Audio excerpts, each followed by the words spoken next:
कैसे हैं आप सब लोग? होप सो स्वस्थ होंगे। तो चलिए जी, जो हमारी एमएमई 2 की जो सीरीज चल रही है उसकी मैं नेक्स्ट क्लास आपके साथ डिस्कस करने जा रहा हूं।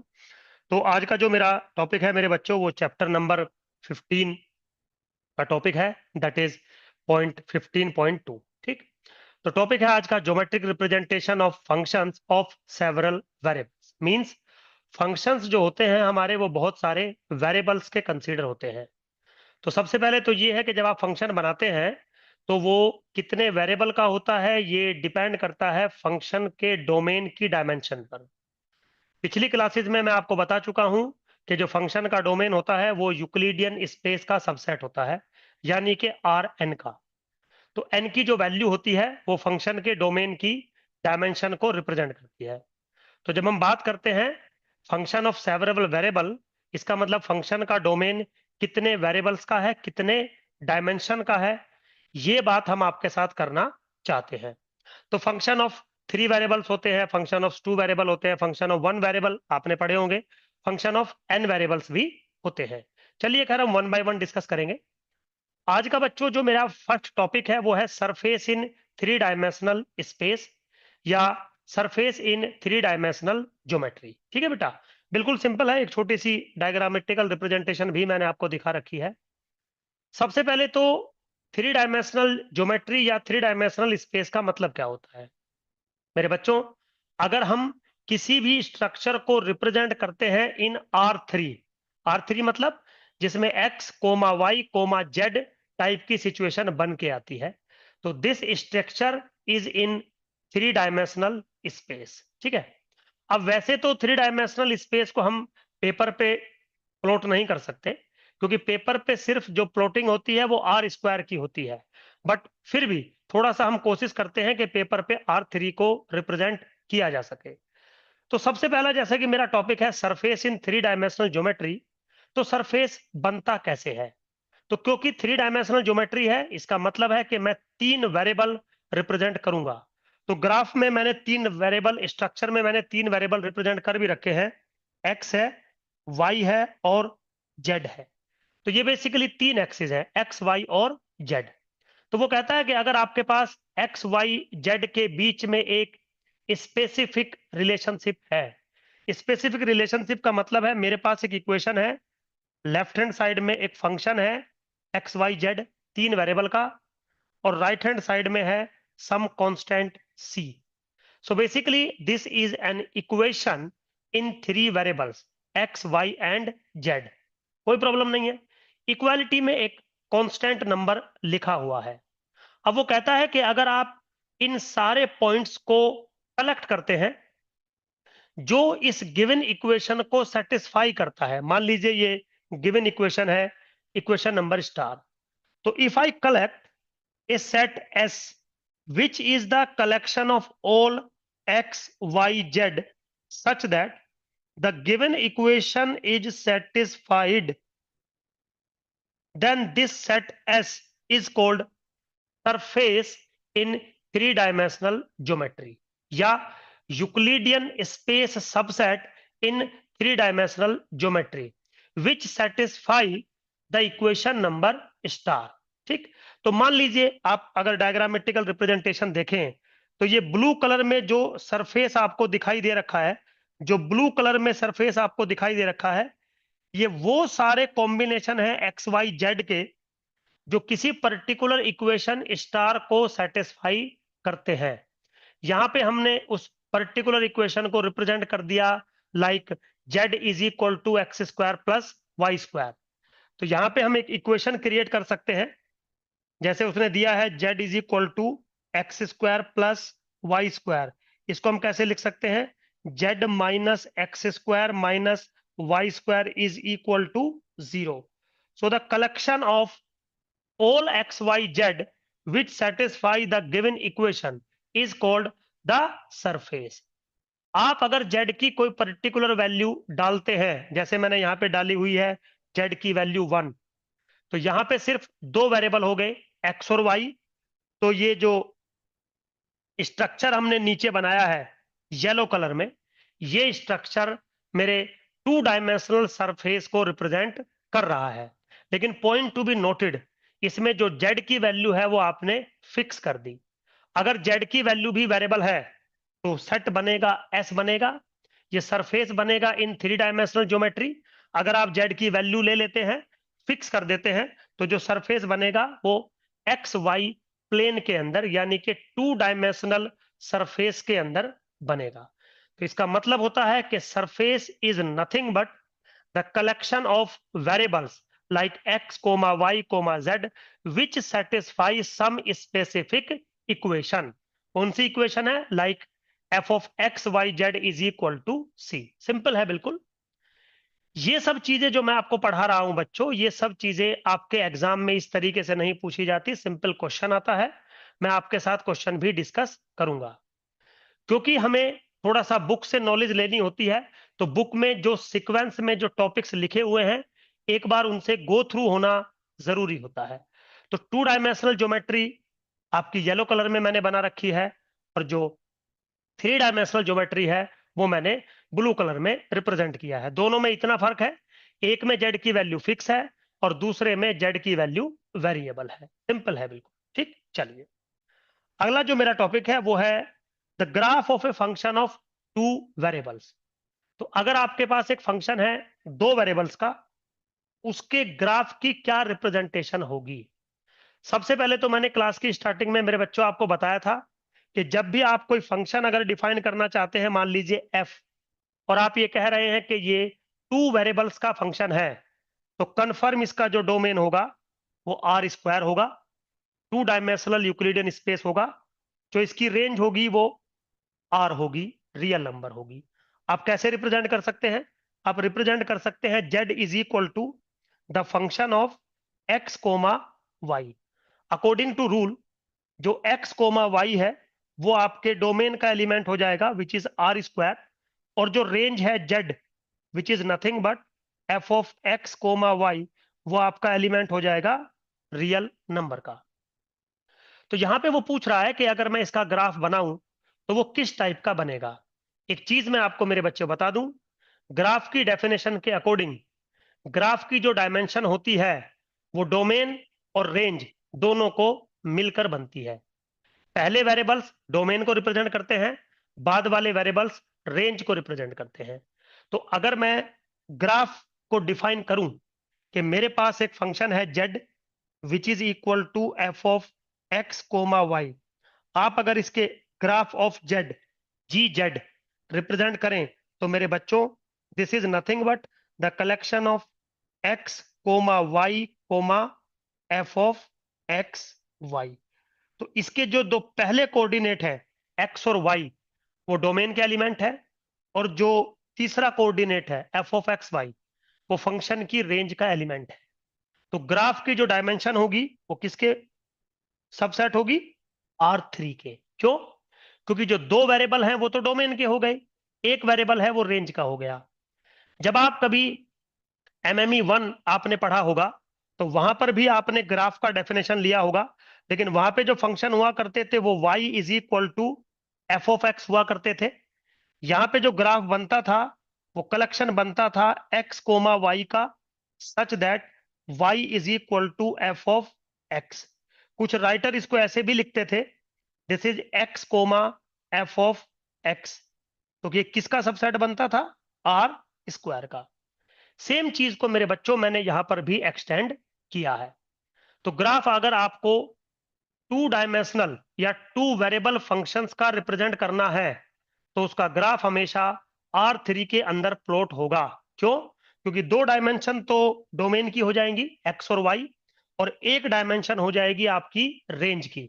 तो graph is nothing but the collection of x comma y comma f of x y, या फिर x comma y comma z, where z is the function of x and y। this must be the subset of R3। बिल्कुल simple है, कोई ऐसा technical term इसमें नहीं है, बस आपको बेसिक पता होना चाहिए। क्वेश्चन थोड़े से डिफरेंट आते हैं, वो क्वेश्चंस भी मैं आपके साथ क्लास के अंदर मेरे बच्चों डिस्कस करूंगा। ठीक है, तो ज्यादा मैं टाइम वेस्ट नहीं करता हूं टॉपिक को पढ़ाने में, क्योंकि उतना टाइम आप लोगों के पास वीडियो देखने का होता भी नहीं है। अगला जो मेरा टॉपिक है बच्चों, जहां से एग्जाम में क्वेश्चन आता है, अब वो देखिए आप, ये मेन है। वो कह रहा है लेवल कर्व्स डिफाइन करिए for z is equal to f of x comma y. इसका मतलब आपने एक टू वेरिएबल का फंक्शन डिफाइन किया है z which is equal to f of x comma y. Economics में ये फंक्शन बहुत फेमस होता है, जैसे कोब डगलस यूटिलिटी फंक्शन आपने पढ़ा होगा, कोब डगलस प्रोडक्शन फंक्शन आपने पढ़ा होगा, या सम अनदर यूटिलिटी फंक्शन। मान लीजिए एक यूटिलिटी फंक्शन है z is equal to a x plus b y square. Suppose for example मैंने कोई आर्बिट्री यूटिलिटी फंक्शन ले लिया, तो इसमें x और y दो इंडिपेंडेंट वेरिएबल है, फ्री वेरिएबल है, z एक डिपेंडेंट वेरिएबल है। तो आप ये कह सकते हो कि जो z है वो एक फंक्शन है two variable x comma y का। बिल्कुल ठीक है, कोई प्रॉब्लम नहीं है। तो वो ये कहता है कि अगर मैं z की वैल्यू को फिक्स कर दूं किसी लेवल के ऊपर, तो मान लीजिए मैंने फिक्स कर दिया let z is equal to z0। समझ रहे हो? तो जो आपकी इक्वेशन बनेगी वो कैसी बनेगी? वो आपकी इक्वेशन बनेगी a x plus b y square is equal to z0। तो according to the previous discussion, मैं अगर चाहूं तो मैं एक सेट क्रिएट कर सकता हूं S which is nothing but x comma y such that ax plus b y square is equal to z0। Obviously बात है, जो z डायमेंशन है, जो z डायरेक्शन है, वो आपने फिक्स कर दी। अब वो तो वेरिएबल है नहीं, वेरिएबल क्या बचा? सिर्फ x और y। तो जितने भी x और y इस गिवन कंडीशन को सेटिस्फाई करेंगे, उनका अगर मैं ये सेट बनाता हूं, this set is called level curve. This set is called level curve या level set at height z0, at height z0। तो जब भी आप किसी थ्री डायमेंशनल फंक्शन का लेवल कर्व बनाते हैं तो उसकी डायमेंशन एक कम हो जाती है। जैसे मान लीजिए आपके पास तीन वेरिएबल का एक फंक्शन था, z है, x है, y है। x और y इंडिपेंडेंट वेरिएबल है, यहां पर z डिपेंडेंट वेरिएबल है यहां पर। तो z is the function of x and y। इसका जो डोमेन है वो टू डायमेंशनल है। So basically level curve function के डोमेन को रिप्रेजेंट करता है जिस फंक्शन की वैल्यू आप फिक्स कर देते हैं। जैसा कि मैंने यहां पर वैल्यू फिक्स कर दी z0। तो ग्राफिकली अगर आप देखें तो ये जो आपको कर्व दिखाई दे रहा है, ये कर्व है एक्स वाई और जेड का, ये ग्राफ है एक्स वाई और जेड का। लेकिन जेड की अगर आप हाइट फिक्स कर देते हो तो ये जो कट मिलता है आपको, जो हमने नीचे भी रिप्रेजेंट कर रखा है, साइड में भी रिप्रेजेंट कर रखा है, समझ रहे हो बात को? ये हमारा लेवल कर्व को रिप्रेजेंट करता है। तो level curve is nothing but the collection of two dimensional geometry, the collection of x comma y such that the function z is equal to f of x y will give us a constant value z0। Suppose तो जो भी value z0 होगी उसके corresponding जो set बनेगा s, we call this set s is level curve या level set at height z0। अगर आप हाइट को चेंज कर दोगे तो आपका सेट भी चेंज हो जाएगा। मान लीजिए मैंने हाइट को कर दिया z1 सपोज, तो अब आपका फंक्शन किस कंडीशन को सेटिस्फाई करेगा? ax plus b y square is equal to z1। अब अगर आप सेट बनाते हो s1, तो this is what collection of x comma y such that ax plus b y square is equal to z1। या आप ये भी कह सकते हो this is the collection of x and y such that f of x y is a constant number z1। तो जो मेरे बच्चों s1 आपका बन रहा है, this is nothing but the level curve और the level set at height z1। तो हाइट चेंज होती रहती है। हाइट का मतलब है फंक्शन की वैल्यू को आपने फिक्स कर दिया एट डिफरेंट डिफरेंट लेवल। इसीलिए आप टॉपिक को गौर से पढ़िए। लेवल कर्व नहीं लिखा हुआ है, लेवल कर्व्स लिखा हुआ है, क्योंकि एक फंक्शन के कोरस्पॉन्डिंग बहुत सारे लेवल कर्व बनाए जा सकते हैं at different different height. Main concept समझिए, लेवल कर्व बनाने के लिए आपको फंक्शन की वैल्यू को कांस्टेंट करना होता है, बस इतना समझिए। एग्जाम में आपका क्वेश्चन बन जाएगा। तो लेवल कर्व जो होता है वो basically collection of the domain होता है जिस पर फंक्शन की वैल्यू आप फिक्स कर देते हो, Z0 सपोज या Z1 सपोज, जबकि S और S1 कहीं ना कहीं आर स्क्वायर के ही सबसेट है, कहीं ना कहीं आर स्क्वायर के ही सबसेट है, क्योंकि ये डोमेन के सबसेट होते हैं। ठीक है बेटा, तो होप सो आपको लेवल कर्व समझ में आया होगा। आप किसी पर्टिकुलर हाइट पे किसी पर्टिकुलर हाइट दे के, जैसे मैंने यहाँ पे जेड दे दिया, यहाँ पे और कोई जेड दे दिया, ऊपर और कोई डिफरेंट जेड दे दिया, तो जो डोमेन के पॉइंट होंगे उनको मैं कलेक्ट करके लेवल कर्व बनाता हूं। सिंपल है बिल्कुल। ठीक, चलिए अगला है मेरे बच्चों फंक्शंस ऑफ एन वेरिएबल। बिल्कुल सिंपल है, ज्यादा डीप में नहीं जाऊंगा क्योंकि ज्यादा डीप का सवाल नहीं आता है यहां से। अब अगर मैं एक फंक्शन डिफाइन करूं एफ, जिसका डोमेन है आर एन और जिसकी रेंज है आर, तो मैंने बताया था कि फंक्शन जितने वेरिएबल्स का होता है वो उतने उसकी डोमेन की रिप्रेजेंटेशन होती है। तो यहां पे आपने डोमेन मान लीजिए एन डायमेंशनल ले लिया, तो फंक्शन कैसे डिफाइन होगा? जेड इज इक्वल टू, या किसी के भी इक्वल टू कर दीजिए, जेड की जरूरत नहीं है, function of x1 x2 up to dot dot xn। This function is your function of n variables. मेरे बच्चों, अगर आप इसका ग्राफ बनाते हैं, आप समझिए ग्राफ बनाते हैं, gf इस फंक्शन का ग्राफ बनाते हैं, तो कैसे बनेगा graph? Graph is the collection of x1 x2 dot dot xn comma f of x1 x2 dot dot xn। That's it. आप समझिए, हमेशा मैंने आपको बोला है कि जो ग्राफ बनेगा उसकी डायमेंशन डोमेन और रेंज को मिलाकर बनती है। तो डोमेन आपका एन डायमेंशनल था, रेंज आपकी वन डायमेंशनल थी, टोटल मिला के हो गया n+1। समझ में आया? अब यहीं पे मेरे बच्चों, इफ अगर मैं z की वैल्यू Z0 फिक्स कर दूं, समझिए तो क्या होगा?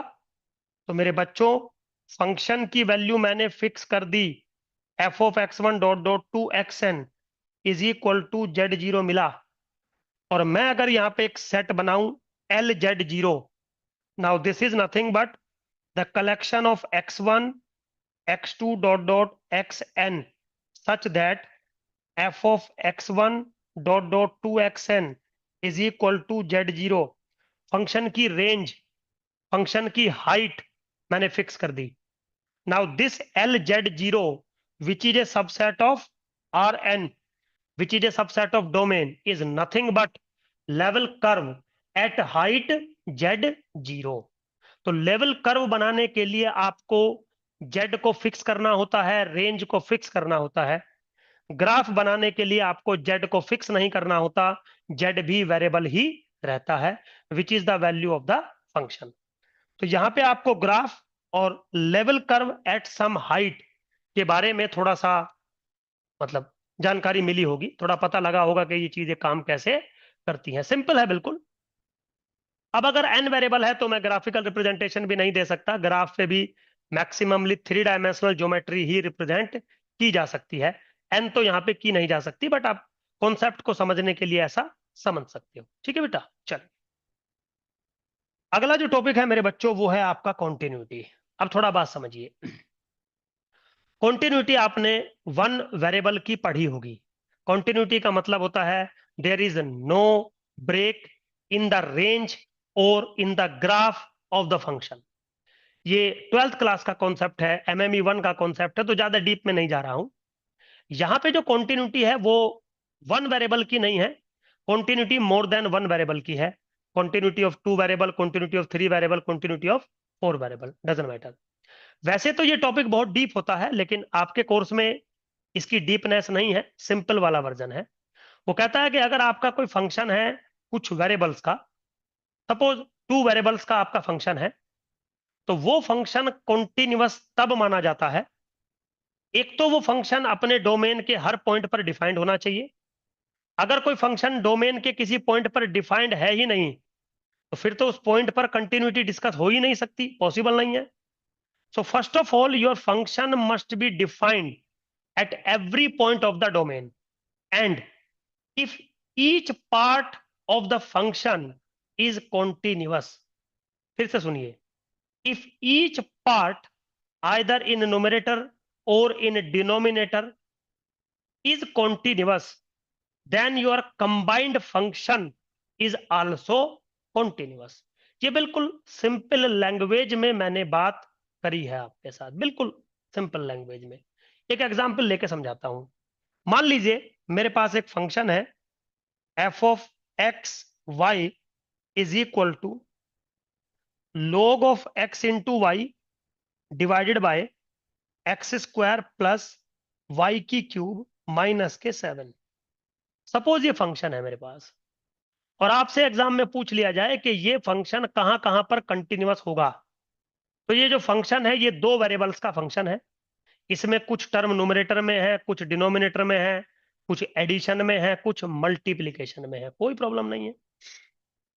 एक चीज आपने शायद सुनी होगी एमएमई 1 में या 12th क्लास में, कि अगर हमारे पास दो कंटिन्यूअस फंक्शन है और आप उन पर कोई भी अलजेब्रिक ऑपरेशन लगाते हो, चार अलजेब्रिक ऑपरेशंस होते हैं, addition, subtraction, multiplication and division.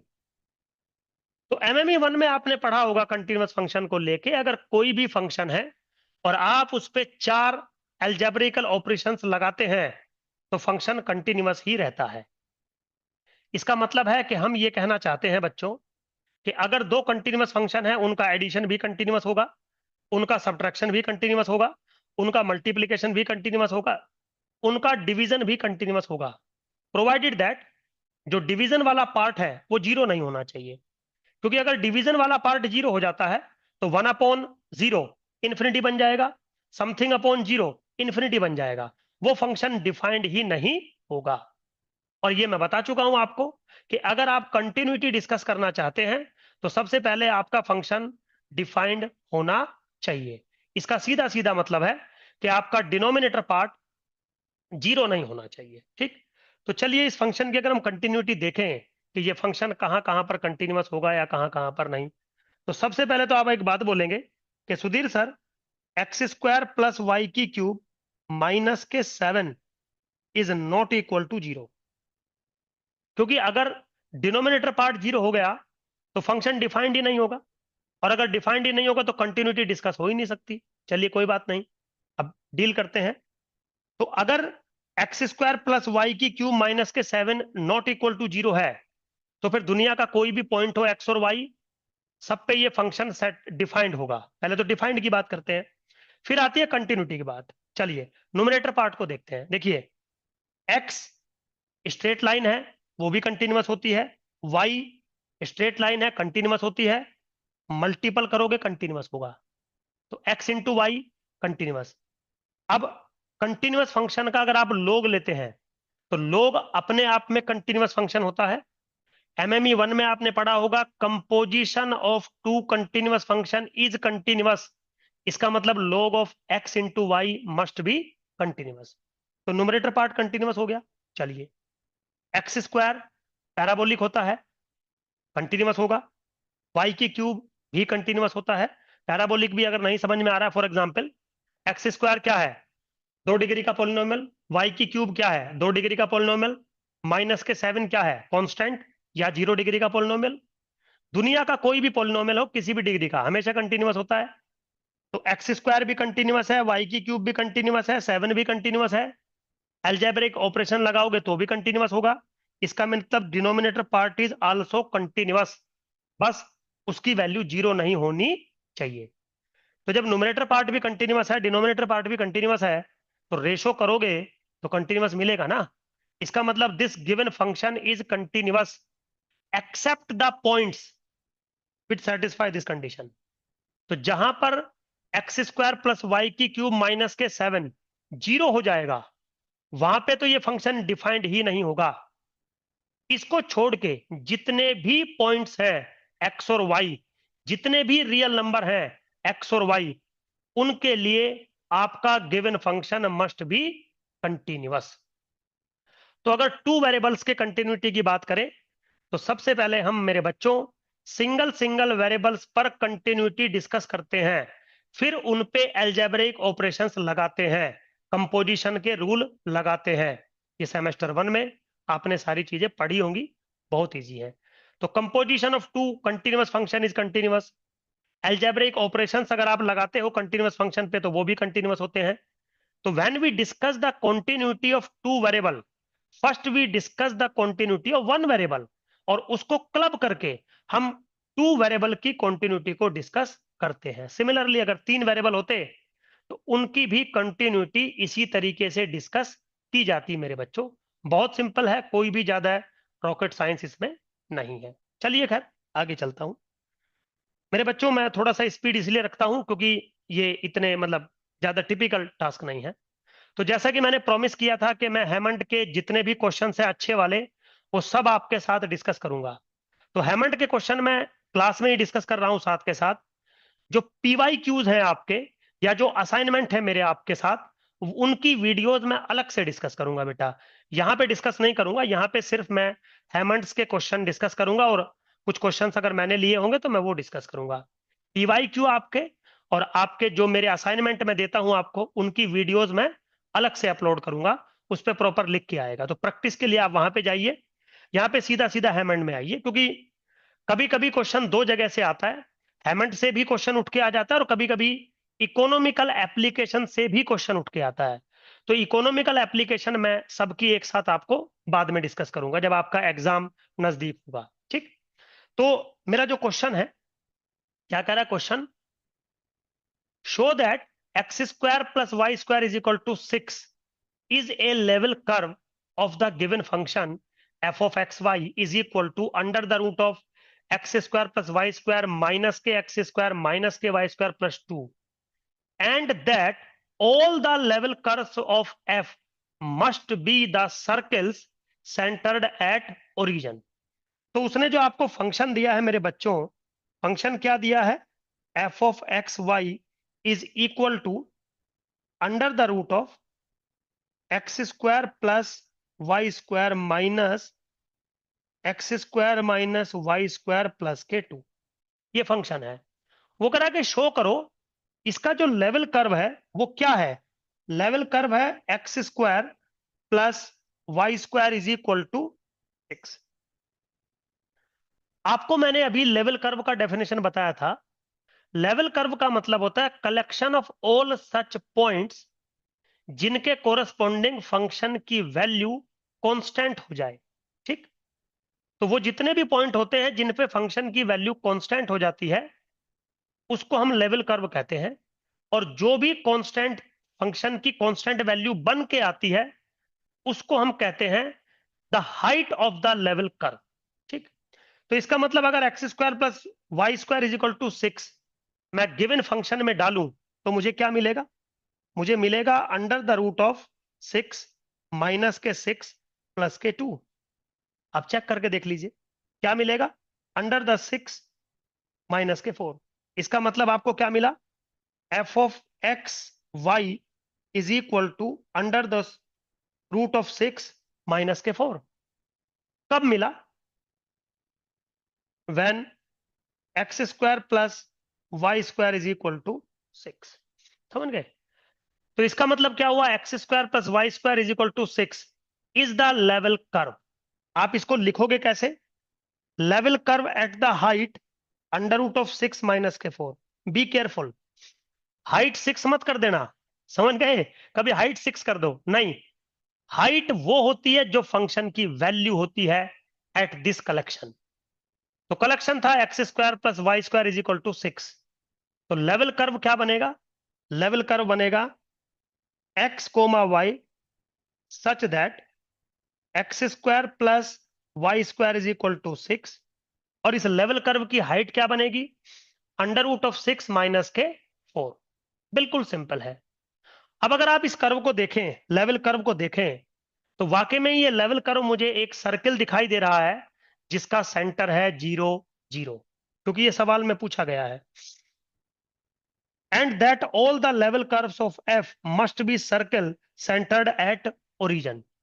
क्योंकि ओरिजिन अगर सेंटर होता है किसी सर्कल का, तो इक्वेशन क्या बनती है, x square plus y square is equal to some constant, जिसको बहुत सारे राइटर आर स्क्वायर भी बोलते हैं। कोई प्रॉब्लम नहीं है, is not a big deal, ठीक है, सिंपल था बिल्कुल। तो ये एक सर्किल से रिप्रेजेंट हो रहा है जिसकी रेडियस है 36। क्यों है रेडियस, या अंडर रूट ऑफ 6 कह लीजिए, क्योंकि मैं इसको कैसे लिखता हूं, मैं इसको लिखता हूं x square plus y square is equal to r square. समझ रहे हो? तो मैं कैसे लिख सकता हूं, x square plus y square is equal to under the root of 6 का होल स्क्वायर। तो रेडियस हो गई आर। हमने रिप्रेजेंट कर दिया कि इस कर्व का जो लेवल कर्व्स बनेंगे वो एक सर्कल को रिप्रेजेंट करेंगे जिसका सेंटर होगा 0 0 और विद सम रेडियस। तो यहां पे जो पर्टिकुलरली हम रेडियस ले रहे हैं वो अंडर रूट ऑफ 6 ले रहे हैं बच्चों। सिंपल था बिल्कुल। चलिए अगला सवाल है मेरा, show that x square minus y square is equal to some constant for all values of the constant c lies on the level curve of the given function. तो क्या फंक्शन है मेरे सामने, f of x comma y is equal to e to the power x square into e to the power minus के y square, okay, plus x to the power 4, okay, minus के 2x square y square plus y to the power 4। ये मेरा level curve है, sorry ये मेरा function है। तो अगर इसका लेवल कर्व जो बनेगा वो बनेगा x square minus y square is equal to some constant. ये मुझे प्रूफ करना है। चलिए जी, लेवल कर्व बनता कैसे है, लेवल कर्व तब बनता है जब फंक्शन की रेंज, फंक्शन की वैल्यू किसी कांस्टेंट वैल्यू के बराबर हो जाती है। तो वो जो कलेक्शन ऑफ डोमेन होता है जिसपे फंक्शन की वैल्यू कांस्टेंट हो जाती है, हम उसको बोलते हैं level curve at the height that constant number. ठीक है, चलिए तो फंक्शन को मैं कैसे लिख सकता हूं, f of x y is equal to e to the power x square minus y square plus x square minus y square का होल स्क्वायर। ठीक है, पहली दो टर्म को मैंने कंबाइंड कर दिया, ऐसे लिख दिया। जो बाद की तीन टर्म है उनको मैंने कंबाइंड कर दिया और ऐसे लिख दिया। अब आप जरा गौर से एक बार देखिए, अगर मैं x square minus y square को सी कर दूं, then x square minus y square is equal to सी। तो क्या आप ये कह सकते हो कि F of x y is equal to e to the power c plus c square? बिल्कुल आप ऐसा कह सकते हो। तो इसका मतलब क्या हुआ, x square minus y square is equal to c is the level curve of the given function at height e to the power c plus c square. ये ध्यान रखिएगा। तो लेवल कर्व क्या बना, level curve at height e to the power c plus c square किसके बराबर बना, collection of x and y such that x square minus y square is equal to सी। मेरे बच्चों ये बनेगा लेवल कर्व। बिल्कुल सिंपल है, कोई भी ऐसा टिपिकल टास्क मुझे इसमें नहीं दिखाई देती। तो जनरली लेवल कर्व पे आपका क्वेश्चन एग्जाम में बनता है, सिंपल होता है बिल्कुल क्वेश्चन, कोई ऐसा टिपिकल टास्क नहीं होती है क्वेश्चंस में। लेकिन क्या है, आपको कॉन्सेप्ट पता होना चाहिए। तो जब भी लेवल कर्व आपको निकालना होगा, समझ के चलिएगा फंक्शन की रेंज आप किसी कांस्टेंट के बराबर पुट करोगे, शो करोगे, या आपको गिवन होगा। ठीक, चलिए अगला क्वेश्चन मैं लेता हूं बच्चों। क्या कह रहा है नेक्स्ट क्वेश्चन, बिल्कुल सिंपल है। Let f of x represent a function of one variable. एक फंक्शन है एफ ऑफ एक्स जो रिप्रेजेंट कर रहा है एक वेरिएबल को, कोई प्रॉब्लम नहीं है। If we let another function g of x comma y which is equal to f of x, then we have defined a function of two variable। तो जो आपने नया फंक्शन डिफाइन किया है g of x y, वो दो variable का function है, x का और y का, जो कि इक्वल है f of x के। लेकिन आप अगर यहां पे गौर से देखें तो राइट हैंड साइड में सिर्फ x है, लेफ्ट हैंड साइड में x और y दोनों वेरिएबल हैं। तो कहीं ना कहीं आप अगर लेफ्ट हैंड साइड को कंसीडर, राइट हैंड साइड को कंसीडर करते हो तो this is the function of one variable only. But अगर आप लेफ्ट हैंड साइड को कंसीडर करते हो तो this is the variable of two, x and y. तो देयर इज नो कंफ्यूजन। इसका मतलब यह है कि जो आपने जी फंक्शन बनाया, जिसको आप दो वेरिएबल का फंक्शन कह रहे हो, एक्चुअली में वो फंक्शन इंडिपेंडेंट है from the another variable y। तो इसमें लिखा भी है, then we have defined a function of two variable but y is not present in its formulation. इसका मतलब है कि जो g फंक्शन है वो फंक्शन तो है x और y का, बट g फंक्शन कांस्टेंट है विद रिस्पेक्ट टू y। ऐसा बिल्कुल हो सकता है, आपने वन वेरिएबल में भी ऐसा पढ़ा होगा। चलिए, अब वो कह रहा है explain how the graph of g is obtained from the graph of f, illustrate with the following example. कोई प्रॉब्लम नहीं है। देखिए बच्चों, बिल्कुल सिंपल सी आज आपको एक बार बताता हूं। जैसे मान लीजिए आपके पास एक फंक्शन है एफ ऑफ एक्स। तो एफ ऑफ एक्स फंक्शन कोई रहा होगा, मान लीजिए let z is equal to f of x. अब अगर आप इसकी एक ग्राफिकल रिप्रेजेंटेशन बनाएं, तो मान लीजिए कोई आपने ग्राफिकल रिप्रेजेंटेशन बना दी इस फंक्शन की एफ ऑफ एक्स की। तो ये जो ग्राफ बन रहा है ये टू डायमेंशनल ज्योमेट्री में बन रहा है।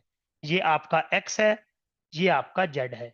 ठीक, तो graph of this function f कैसे बन रहा है आपका, x comma f of x ऐसे बन रहा है, बिल्कुल सिंपल। लेकिन उसने क्या किया, एक अनदर वेरिएबल y इंट्रोड्यूस करा के, जो कि डायरेक्टली डिपेंड नहीं कर रहा है g फंक्शन के ऊपर, एक अनदर फंक्शन बना दिया। तो जो g फंक्शन है, स्मॉल g फंक्शन है, वो एक्चुअली में एज ए कांस्टेंट ट्रीट करेगा विद रेस्पेक्ट टू y। क्यों? क्योंकि y का कोई भी इफेक्ट g पर नहीं दिखाई दे रहा है। इसका मतलब है कि आपका जो f फंक्शन है सिर्फ वो लिफ्ट अप हो जाएगा, स्केल्ड हो जाएगा with y value, with y value. लेकिन पॉइंट टू बी नोटेड, जो उसकी डायरेक्शन होगी, जो उसकी डायमेंशन होगी, वो इंक्रीज हो जाएगी। तो अब आप अगर g फंक्शन ग्राफ बनाएंगे g फंक्शन का, तो मेरे बच्चों कैसे बनेगा, x comma y comma f of x y. इसकी जो ग्राफिकल रिप्रेजेंटेशन होगी वो बिल्कुल f फंक्शन के जैसी ही होगी, बट वो शिफ्ट अप हो जाएगा of the value y। That's it, simple है बिल्कुल। तो आप इस चीज को एक एग्जाम्पल के थ्रू भी ले सकते हैं कि सर मान लीजिए माइनस के एक्स की क्यूब मेरा फंक्शन था, है ना। तो माइनस के एक्स की क्यूब अगर आपका फंक्शन था, सपोज फॉर एग्जाम्पल ऐसा आपने कोई फंक्शन बनाया और y की कांस्टेंट वैल्यू आप लेंगे, तो आपका जो ग्राफ है वो थ्री डायमेंशनल ज्योमेट्री में शिफ्ट अप हो जाएगा। अगर मैं यहाँ पे function f of x is equal to minus k x की क्यूब लेने की कोशिश करूँ तो शिफ्ट अप हो जाएगा, बस उसकी डायमेंशन एक इंक्रीज हो जाएगी, क्योंकि यहां पर जो y है वो as a variable, as a variable treat हो रहा है मेरे बच्चों। ठीक है बेटा, सिंपल था। चलिए, अगला क्वेश्चन है आपका, explain why two level curves z is equal to f of x y corresponding to different functions value, two different function value z can not be intercept. वो कह रहा है कि दो लेवल कर्व अगर आप बनाते हो, दो लेवल कर्व अगर आप बनाते हो, तो लेवल कर्व कैसे बनेगा, फंक्शन की दो डिफरेंट डिफरेंट वैल्यूज के कोरस्पॉन्डिंग। तो मान लीजिए आपने एक लेवल कर्व बनाया एल जेड वन, दूसरा बनाया एल जेड टू, दो डिफरेंट डिफरेंट लेवल के ऊपर आपने कर्व बनाया। तो this is what the collection of x comma y such that f of x y is equal to Z one. दूसरा आपने बनाया f of x comma y such that f of x y which is equal to Z two. ठीक है बेटा। अब अगर ये दोनों लेवल कर्व एक दूसरे को कट कर जाएं, एक दूसरे को कट करने का मतलब है कि कोई ना कोई पेयर एक्स कोमा वाई आपको जरूर ऐसा मिलेगा जिस पर फंक्शन की वैल्यू z1 के बराबर भी होगी और z2 के बराबर होगी। तभी तो लेवल कर्व एट z1 और level curve eight z2 intercept करेंगे। इसका मतलब हुआ अगर दोनों इंटरसेप्ट करते हैं तो देयर एग्जिस्ट एफ ऑफ या there exist x y such that f of x y is equal to Z1 and f of x y is equal to Z2। इसका मतलब है डोमेन के अंदर एक पॉइंट ऐसा मिलेगा जिस पर रेंज की दो वैल्यूज मिलेंगी। ऑब्वियसली बात है, डोमेन के अंदर एक्स वाई आपको ऐसा पॉइंट मिलेगा जिस पे रेंज की वैल्यू दो मिलेंगी। एक तो Z1 मिल गया और एक Z2 मिल गया। Is it possible? नहीं। क्यों? क्योंकि ये फंक्शन की डेफिनेशन का पार्ट है कि फंक्शन में डोमेन का एक पॉइंट रेंज के दो पॉइंट पर मैप नहीं कर सकता। इसका मतलब अगर कोई भी फंक्शन आप लेते हैं, अगर आप डिफरेंट डिफरेंट वैल्यूज पर लेवल कर्व बनाते हैं, तो वो लेवल कर्व कभी भी एक दूसरे को इंटरसेप्ट नहीं करेंगे। जैसा आप हमेशा कहते हो सर, अगर एक इकोनॉमिकल एप्लीकेशन में आपको समझाने की कोशिश करूं मेरे बच्चों, आप कहते हैं Sudhir sir, two indifference curve can not cut each other. उसका यही मतलब है। सबसे पहले तो देखिए आप इंडिफरेंस कर्व बनाते कैसे हैं। आपके पास एक फंक्शन होता है u which is the function of x comma y. ठीक, आप आईसी बनाते हैं, इंडिफरेंस कर्व बनाते हैं एट डिफरेंट यूटिलिटी लेवल। मान लीजिए वो यूटिलिटी लेवल है u0 सपोज। तो आप कैसे बनाते हैं, आईसी कैसे बनाते हैं? सर, हम वो इनपुट बंडल कंसीडर करते हैं एक्स वाई जिसपे यूटिलिटी हमारी फिक्स कर दी जाती है at u0। That means utility function की वैल्यू किसके बराबर हो जाती है? u0। तो मैथमेटिकली ये लेवल कर्व भी तो है जिसकी हाइट है u0। समझ गए? ऐसे ही अगर आप आईसीज बनाएंगे किसी दूसरे यूटिलिटी लेवल पर, तो वो क्या करेगी? वो भी x y such that f of x y is equal to u1। तो इकोनॉमिकली ये आईसीज हैं और मैथमेटिकली ये लेवल कर्व है किसी function u is equal to f of x y के। तो कोई आपसे अगर पूछ ले कि आईसीज इंटरसेप्ट नहीं करते, तो उसके आप इकोनॉमिकली और मैथमेटिकली दोनों जवाब दे सकते हैं। क्योंकि जो आईसीज होते हैं आपके, वो लेवल कर्व होते हैं और लेवल कर्व कभी भी एक दूसरे को इंटरसेप्ट नहीं करते। अगर करते तो मैथमेटिक्स में जो फंक्शंस का जो बेसिक डेफिनेशन है मेरे बच्चों, वो वायलेट हो जाता। और वायलेट हम उसको नहीं कर सकते क्योंकि किसी भी थ्योरी को हम वायलेट नहीं कर सकते। ठीक है बच्चों? तो होप सो आपको चीजें समझ में आ रही होंगी। मैं एक क्लास के अंदर ज्यादा बड़ी क्लास नहीं ले रहा हूं। अभी मैं सिर्फ छोटे से कॉन्सेप्ट को आपको समझा रहा हूं। आपको कोई कॉन्सेप्ट डीपली समझना होगा तो बता दीजिए। ज्यादा डीप में मैं नहीं जाता हूं क्योंकि ज्यादा डीप की अभी आपको जरूरत नहीं है। जब एमए वगैरह की प्रिपरेशन करेंगे, एंट्रेंस की प्रिपरेशन करेंगे, तो तब आपको ज्यादा डीप जाना होगा। हेमंड के क्वेश्चंस मैं क्लास में ही ले रहा हूं। पीवाई क्यूज हम एग्जाम से एक महीना पहले ही डिस्कस करेंगे। ज्यादा पहले डिस्कस करने का कोई बेनिफिट नहीं है। उससे क्या होता है कि आपका क्विक रिवीजन एक हो जाता है वहां पे। तो क्विक रिवीजन भी हो जाता है, पीवाई क्यूज भी हो जाते हैं और असाइनमेंट की प्रैक्टिस भी हो जाती है। वो आपके लिए बेटर होता है। चलिए मेरे बच्चों, होप सो आपको समझ में आया होगा। Thank you very much.